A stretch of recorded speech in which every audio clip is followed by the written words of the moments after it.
Okay, this is the last part. This is part 4 of Ignorance, Poverty, and Racism series by yours truly, Master J, Dr. James Robinson.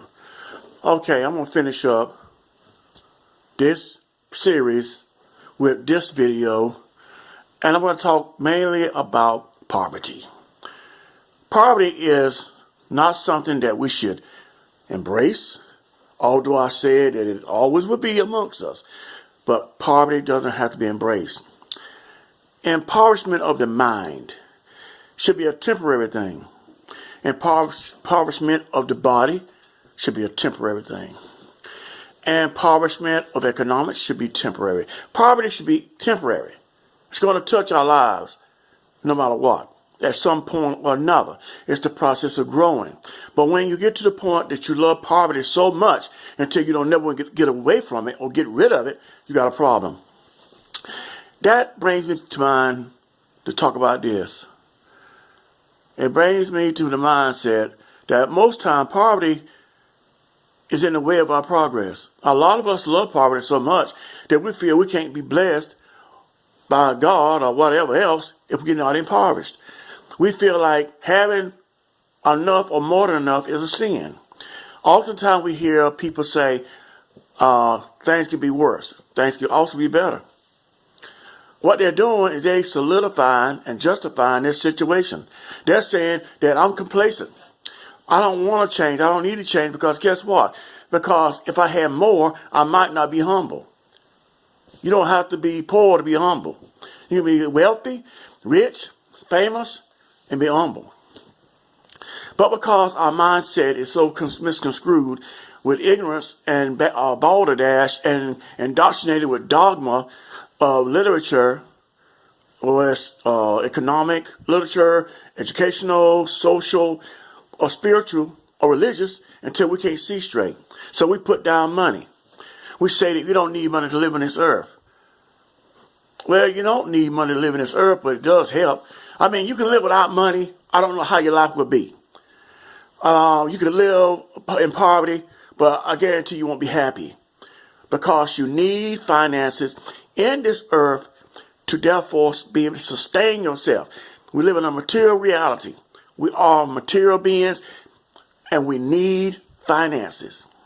You can't go to the doctor and get your medication if you don't have any finances. I mean, you can get, yes, you can therefore have insurance, but still some of the medication you may need to have for yourself is going to cost you some cash. Okay? You can't go in a grocery store and buy food unless you get food stamps without money. So what I'm saying is this. Let me clarify something right here. Maybe most people are saying that if you're leaning on the government, public assistance, and, you're getting food stamps, Medicaid, Medicare, FTC, SSI, well, you can therefore sustain yourself. Still, you need something in order to therefore live. Without finances, you can't buy a car.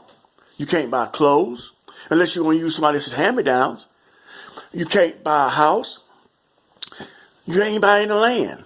When you say, well, I can live off the land. Yeah, you can live off the land, but how you going to live off the land if you don't have any land to live off of? And it costs money unless someone has left you some land. And then still, you're going to need money to pay the taxes. Or else they'll take your land away from you. You'll see how much land you own then. So we must be realistic. We must be fervently embedded in truth and honesty. And not try to put down money because we don't want to therefore go to hell. There's no such thing as hell. Hell is a condition of life. It's a spiritual, mental, social, economic, material existence.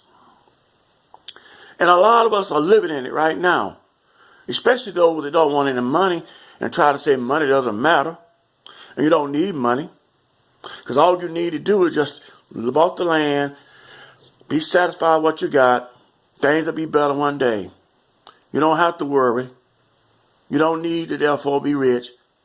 You know what they say about a rich man? He can't get in the kingdom of heaven. It's not true either. See, all of these things are basic, fundamental BS. lies that's been given to us make us think that things are not as we think they are, or things are as they are not. You don't have to live in poverty in order to therefore be blessed. A lot of us think that living without means that we get it in the end. Well, I don't know about that. I don't want to live my life waiting for things to come to me after I'm gone. I don't want to die to get my blessings, or to therefore live better, or to feel better. I want to live good and get everything while I'm here on this earth. There's nothing wrong with earth. There's nothing wrong with life. We make it that way. A lot of what's going on in our world today is based off of indoctrination. Living without things that you need, but pretending you don't need them, just because you don't want to therefore have somebody else to say that you're ungrateful, that you're selfish, that you're not thankful for what you have, and things could be worse. Things could always be worse, like I said before, but things could also be better. Things could be a lot better. You take those kids over there in Africa, Asia, that's starving in these rich countries, and yes, most of the people that live in these countries where they can't afford to eat are living in a wealthy country with dictators that's got millions and billions and trillions of dollars. But they don't contribute to the society they live in. They give to somebody else. They have Swiss bank accounts, French bank accounts, English bank accounts, German bank accounts, American bank accounts. Money is needed. Poverty of the mind, anytime you got a mindset that you don't need something because you don't want to therefore go beyond your suffering, and you don't want to therefore grow in life, that's a problem. That's a serious, serious problem.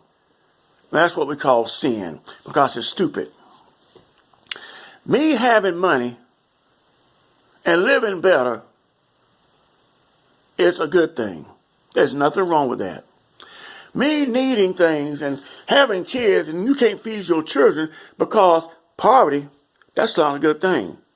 You want your children to starve? Have no clothes? You want to be without the doors, without a house to stay in? Because you want to embrace poverty? Because you don't want to therefore be looked upon as being haughty and selfish and arrogant? I'm going to tell you something. One of the biggest problems with a poor man is that man is poor in mind. He's impoverished in his mind. The majority of poor people are impoverished because they are impoverished by mind. Their mind is impoverished. Their spirit is impoverished. Everything about them is impoverished. They think that achieving things and having money is a sin. You often hear, when I was growing up, you often hear the phrase, I don't want to be rich. I just want to have enough money to pay my bills. First of all, how in the hell you going to have enough money to pay your bills? How much is enough to pay your bills? To tell you the truth, everybody is a multi-millionaire. Everybody has spent millions and millions and millions of dollars paying bills, buying food, buying clothes. But you don't realize that you've been wealthy. It's the mindset. The world needs to be changed. The world, not the earth, the world. And the world is right between your ears and behind your eyes. Most people are poor because of the way they think. That's not going to go away. I know it's not. But it can be lessened. Whereas we may have 80% think that way, we could bring that down to maybe about 20%. And then lower it and lower it and lower it. Where it would be an insignificant amount of people with that disparity in thinking. Yes, there's always going to be somebody that don't know. That's where it is. But it don't have to be like it is now. And it's sad that we don't see what we're doing ourselves. We are causing our own demise by the way we think, because we don't feel that we are worthy to be blessed. Have a good day.